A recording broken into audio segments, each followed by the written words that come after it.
All right, so I got it. Here's my Ancestry DNA pet, know your pet DNA. I like that actually on the back, it talks about all of the things that it's going to tell you, which is super fascinating, that they're going to do not only what breed is your dog, but what kind of unique physical traits they might have, as well as their DNA matches. So we'll dive into all that stuff later, but first let's dive into this kit. So it looks like it's a slide it open, rip it open. And here we've got the instructions, seem pretty straightforward. Register, swab, return. So it's very similar to getting your own Ancestry DNA test. Everything is included right here with the kit. Has this nice pull to open tab right here, makes it really easy.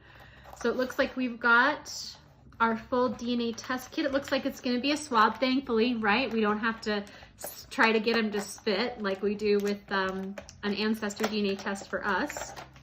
So it looks pretty similar to what you might get from a DNA testing company. It has the swab. So I'm assuming we're gonna end up swabbing the inside of his mouth. We're gonna dip it into this liquid, which just preserves the DNA, and screw the lid back on and send it right back to Ancestry. So that's what they say here on our little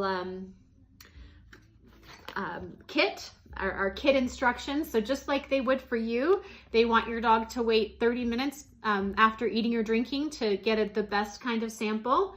It looks like we're going to swab the inner cheek in a circular motion for 30 seconds to fully soak the sponge. So looks like we just have to do that one time. Should be pretty simple.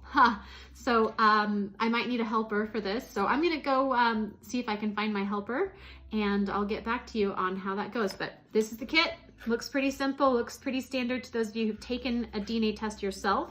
So hopefully it will be relatively easy to collect the sample from my dog. So I'll let you know.